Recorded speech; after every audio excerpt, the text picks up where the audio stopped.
नमस्कार दोस्तों, किताब घर के अगले एपिसोड में आपका स्वागत है। दोस्तों, आज है 1 अक्टूबर और आज हम महीनों की कहानियां श्रृंखला में से अक्टूबर की कहानी सुनेंगे। आज की कहानी का नाम है कहानी अक्टूबर की। दोस्तों, अक्टूबर शुरू हो चुका है। आज 1 अक्टूबर है और कल 2 अक्टूबर को राष्ट्रपिता महात्मा गांधी और लाल बहादुर शास्त्री जी का जन्म दिवस है। इसी माह 2 बहुत प्यारे त्यौहार भी पड़ रहे हैं, दशहरा और दीपावली। आप सभी को दशहरा और दीपावली की ढेर सारी शुभकामनाएं किताब घर की ओर से। तो चलिए बिना देरी की शुरू करते हैं कहानी अक्टूबर की। कहानी अक्टूबर की। 2 अक्टूबर को महात्मा गांधी और लाल बहादुर शास्त्री का जन्मदिन मनाया जाता है। स्कूल में मिला जुला आयोजन था। सभी बच्चे सुबह से कीर्तन करते हुए प्रभात फेरी में निकले। दोपहर में एक साहित्यिक प्रतियोगिता का आयोजन किया गया था। किसी भी विषय पर कविता, कहानी या निबंध कुछ भी लिखना था। प्रतियोगिता में भाग लेने वाले बच्चों को एक बड़े कमरे में बैठा दिया गया। सभी को एक एक कॉपी दी गई। घंटा बजा। उन्हें लिखने को कहा गया। कुल 1.5 घंटे का समय था। प्रतियोगी छात्रों में विनोद भी था। उसने एक कहानी लिखी। इस तरह शुरू किया। आप अक्टूबर को तो जानते ही हैं। वो वर्ष के 12 महीनों में से एक है, लेकिन शायद इससे ज़्यादा कुछ नहीं जानते। आखिर उसे अक्टूबर ही क्यों कहते हैं? क्या इसका नाम किसी देवी देवता या राजा रानी के नाम पर रखा गया है? नहीं। जब रोम देश में कैलेंडर बना था तब ये भी था। इसे भी महीनों में शामिल किया गया और 31 दिनों का काम दिया गया। अब सवाल उठा नाम का। उस कैलेंडर में कुल 10 महीने थे। ये 8वें नंबर पर था। अंग्रेजी में ऑक्ट का अर्थ है 8 और 8वां महीना होने के कारण इसका नाम बना अक्टूबर। इसे अब हम अक्टूबर कहते हैं। ये तो हुई वो बात जिसे लोग इस महीने के बारे में नहीं जानते, लेकिन एक ऐसी भी बात है जिसे सब जानते हैं। इस महीने की 2 तारीख को 2 नेताओं महात्मा गांधी और लाल बहादुर शास्त्री का जन्मदिन पड़ता है। एक दिन कैलेंडर में मुझे अक्टूबर मिल गया। उसने 2 नेताओं के जन्मदिन के बारे में बताते हुए कहा, मुझे बहुत गर्व है कि ऐसे महान व्यक्तियों का साथ मिला। दोनों नेता शांति और अहिंसा के पुजारी थे। महात्मा गांधी ने हमें शांति और अहिंसा का संदेश दिया। लोग कहते थे कि अहिंसा कायरों का हथियार है। अहिंसा में कोई ताकत नहीं होती, इसलिए आज़ादी की लड़ाई में हथियारों का प्रयोग करते। तोड़ फोड़, लूट मार, मोर्चाबंदी सभी कुछ करते। गांधी जी ने कहा, यह गलत है। जो शक्ति अहिंसा में है वो हिंसा में नहीं है। फिर उन्होंने देश को आज़ाद कराकर दिखा भी दिया कि अहिंसा में कितनी ताकत है। गांधी जी का पूरा नाम था मोहनदास करमचंद गांधी। उनका जन्म 2 अक्टूबर 1869 ईस्वी को पोरबंदर में हुआ था। बालक मोहनदास पर माता पिता की धार्मिक भावनाओं का बहुत प्रभाव पड़ा था। प्रारंभिक शिक्षा बड़े साधारण ढंग से हुई। हाई स्कूल की परीक्षा पास करके बैरिस्टरी पास करने इंग्लैंड गए। जब बैरिस्टरी पास करके लौटे तो जल्दी ही अफ्रीका जाना पड़ा। उस समय भारतीयों के साथ वहाँ अंग्रेज लोग बहुत बुरा व्यवहार करते थे। गांधी जी को ये बात अपमानजनक लगी। उन्होंने अंग्रेज़ों के खिलाफ लड़ाई छेड़ दी। इसके लिए उन्हें जेल भी जाना पड़ा। वहाँ बहुत कष्ट भोगे पर गांधी जी हिले नहीं। फल ये हुआ कि गांधी जी विजयी हुए। अफ्रीका में भारतीयों पर होने वाले अत्याचारों का अंत हो गया। अब गांधी जी स्वदेश लौटे। ब्रिटिश सरकार के खिलाफ अहिंसात्मक युद्ध शुरू किया।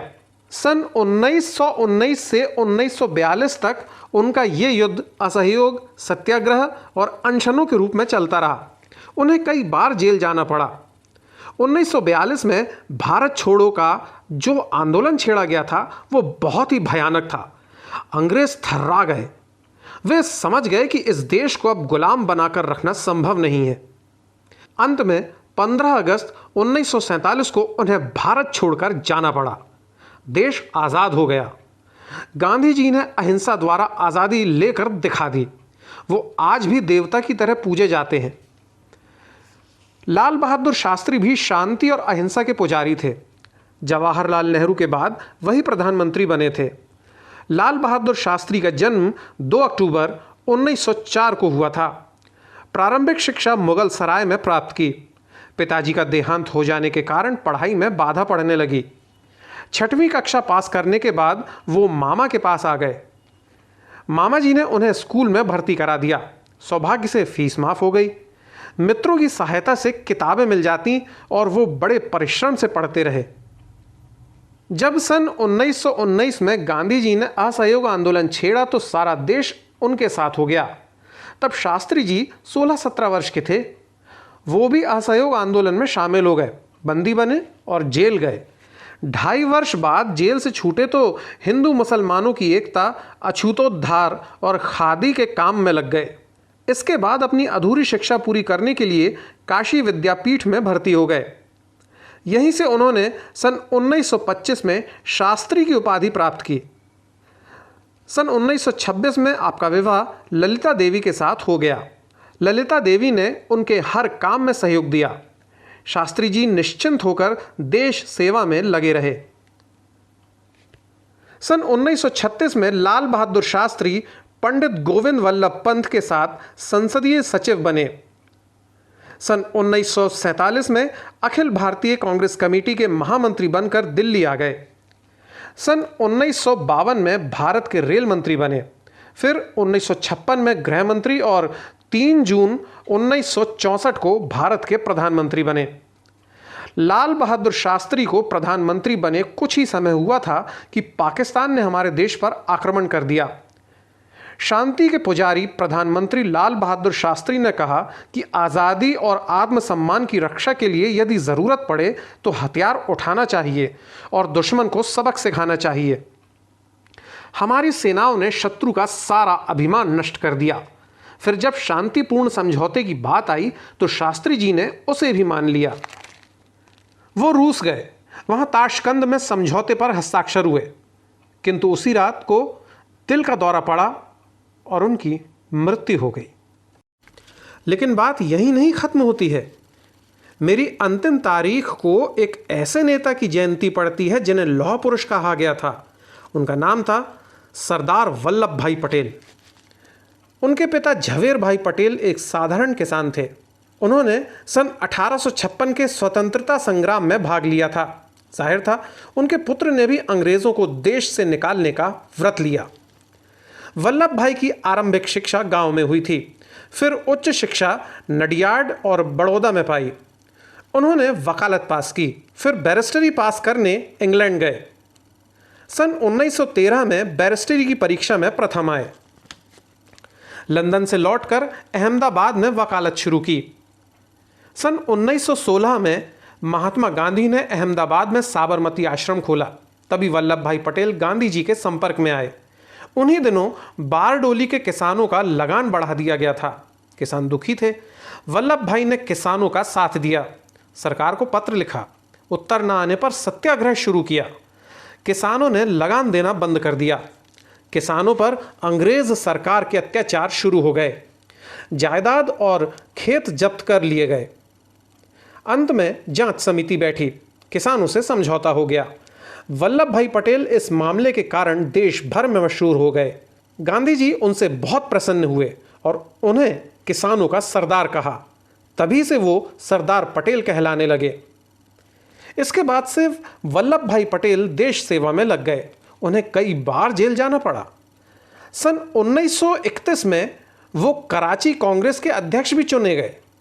स्वतंत्रता प्राप्ति के बाद वो देश की नींव मजबूत करने में जुट गए। उन्होंने सभी देशी रियासतों को मिलाकर अलग अलग प्रांत बनाए। इस तरह पूरे देश पर जनता की सरकार का राज्य हो गया। सरदार पटेल अपने विचारों और कार्यों में अडिग रहते। वो जो निश्चय कर लेते उसे पूरा करके ही छोड़ते। उनके निर्भीक, साहसी और दृढ़ व्यक्तित्व के कारण ही उन्हें लौह पुरुष कहा गया था। कैलेंडर के अक्टूबर महीने की बातें मुझे बहुत अच्छी लग रही थीं। वो आगे बोला, इसी महीने 2 बड़े त्योहार भी पड़ते हैं, दशहरा और दीपावली। दशहरा को विजयादशमी भी कहते हैं। इसी दिन भगवान राम ने रावण को मारकर राक्षसों पर विजय पाई थी। एक कथा महिषासुर नामक राक्षस के वध की भी कही जाती है। महिषासुर देवताओं को बहुत सताया करता था। देवता बहुत परेशान थे। महिषासुर को वरदान था कि उसे कोई स्त्री ही मार सकती है, इसलिए ब्रह्मा ने माँ दुर्गा की सृष्टि की। सभी देवताओं ने उन्हें अपनी अपनी शक्ति और हथियार दिए। दुर्गा ने अपना वाहन सिंह को बनाया। माँ दुर्गा ने महिषासुर से जमकर युद्ध किया और उसे मार डाला। इसलिए विजयादशमी को माँ दुर्गा की भी पूजा होती है। जगह जगह होने वाली रामलीला में आज के दिन रावण मारा जाता है। जो लोग माँ दुर्गा की झांकी लगाते हैं वे जुलूस बनाकर मूर्ति को नदी या तालाब में बहाने के लिए ले जाते हैं। दशहरे के दिन बहुत से स्थानों पर जुलूस निकलते हैं और मेले लगते हैं। मैसूर और कुल्लू के दशहरे मशहूर हैं। मैसूर के दशहरे के जुलूस में वहाँ के महाराजा निकला करते थे। हाथी घोड़ों से सजा हुआ जुलूस काफ़ी बड़ा होता है। 10 दिन तक खूब रोशनी होती है। विजयादशमी के दिन शमी वृक्ष की पूजा होती है। इसे अब राष्ट्रीय पर्व के रूप में मनाते हैं। कुल्लू के दशहरे के जुलूस में रघुनाथ जी की मूर्ति को रथ में सजाते हैं। उस रथ को बड़े छोटे सभी खींचते हैं। इस अवसर पर आसपास के गांवों में रंग बिरंगे कपड़े पहनकर स्त्री पुरुष हजारों की संख्या में आते हैं। जुलूस में वे भी अपने देवताओं की झांकी लेकर आते हैं। इस अवसर पर बहुत बड़ा मेला भी लगता है। दूर दूर से व्यापारी आते हैं। नमक, चमड़ा, फल, पश्मीना, शॉल, कंबल, कस्तूरी, घोड़े, खच्चर आदि का व्यापार होता है। जिस स्थान पर मेला लगता है वहाँ बिजली महादेव का मंदिर है। कहते हैं इस स्थान पर साल में एक बार बिजली अवश्य गिरती है। फिर आता है दीपावली का त्यौहार। इस त्यौहार को बड़ी धूमधाम से मनाते हैं। घरों में सफाई होती है। रंगों और सफ़ेदी से उन्हें सजाते हैं। वर्षा के कारण जो गंदगी जमा हो जाती है, इस बहाने वो साफ हो जाती है। लोग नए बर्तन, नए कपड़े, आभूषण आदि दीपावली के अवसर पर खरीदते हैं। लक्ष्मी जी की पूजा की जाती है। घर नगर का कोना कोना प्रकाश से जगमगा उठता है। पटाखों और फुलझड़ियों की धूम मच जाती है। खूब खुशियां मनाते हैं। मित्रों, रिश्तेदारों सभी को शुभकामनाएं दी जाती हैं। उन्हें मिठाई खिलाई जाती है।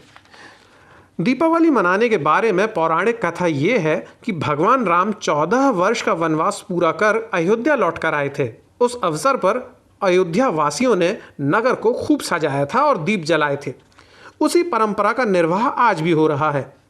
दीपावली का त्यौहार कभी कभी नवंबर के महीने में भी पड़ता है। दीपावली के दिन 2 महान पुरुषों का निर्वाण दिवस भी पड़ता है।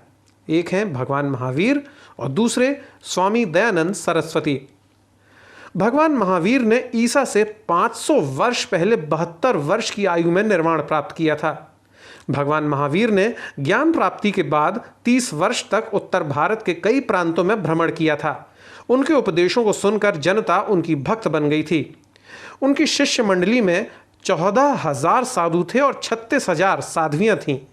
इनके अलावा लाखों स्त्री पुरुष ऐसे थे जो भगवान महावीर के धार्मिक सिद्धांतों और विचारों का पालन अपने दैनिक जीवन में करते थे।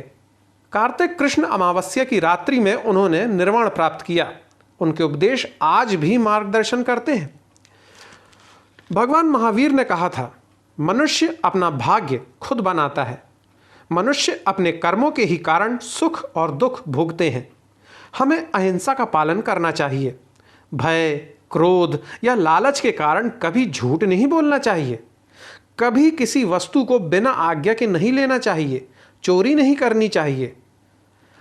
भगवान महावीर के निर्वाण के बाद जैन धर्म का अधिक प्रचार पश्चिमी भारत में गुजरात, काठियावाड़, राजस्थान तथा दक्षिण भारत में हुआ। स्वामी दयानंद सरस्वती का जन्म 1824 में गुजरात के मोरवी राज्य के एक समृद्ध तथा संपन्न परिवार में हुआ था। आपका बचपन का नाम मूल शंकर था। बचपन से ही धर्म और संस्कृति से प्रेम करने लगे थे। एक बार शिवरात्रि को पिताजी पास के शिव मंदिर में पूजा कर रहे थे। बालक मूल शंकर भी वहीं था। तभी एक चूहा कहीं से आया। शिवजी की मूर्ति पर चढ़कर प्रसाद खाने लगा। बालक मूल शंकर को लगा, ये क्या, चूहे की ये हिम्मत कि भगवान पर चढ़कर उनका प्रसाद आदि खा ले। या तो ये मूर्ति झूठी है और इसमें भगवान नहीं है, और या फिर भगवान से ज्यादा चूहा ताकतवर है? इन प्रश्नों के उत्तर बालक मूलशंकर को नहीं मिले और वो मूर्ति पूजा पर विश्वास खो बैठा। 20 वर्ष की अवस्था में मूलशंकर घर से निकल गया। वो 15 वर्षों तक ईश्वर की सच्चाई की खोज में भटकते रहे। आखिर मथुरा आए, स्वामी विरजानंद के शिष्य बने। आपने वेदों का विशेष अध्ययन किया था। वैदिक धर्म, सभ्यता और संस्कृति पर आपके भाषणों का बड़ा गहरा असर होता था। धीरे धीरे वो स्वामी दयानंद सरस्वती के रूप में जाने गए। हजारों लोग इनके भक्त बन गए। आपने विभिन्न धर्म सुधारकों से भेंट की। वो समाज से अंधविश्वास, संकीर्णता आदि बुराइयों को निकाल देना चाहते थे। उन्होंने आर्य समाज की स्थापना की। देशभक्ति के कामों में वो कभी पीछे नहीं रहे। वो देश को बदल कर नया रूप देना चाहते थे। इसी संघर्ष में वो सन 1888 ईस्वी में दीपावली के दिन महाप्रयाण कर गए। कैलेंडर की बात पूरी हुई, तभी पिताजी कमरे में आ गए। मैं चुपचाप कमरे से बाहर निकल गया। जो भी हो, अक्टूबर महाशय से हुई बातचीत कभी नहीं भूल सकूंगा। समय पूरा हो गया था। साहित्य प्रतियोगिता में भाग लेने वाले सभी बच्चों ने अपनी अपनी रचनाएं दे दी। शाम के प्रोग्राम में पुरस्कार वितरण होना था। प्रथम पुरस्कार विनोद को मिला। हेडमास्टर साहब ने विनोद की पूरी रचना पढ़कर सुनाई और सभी ने उसे पसंद किया।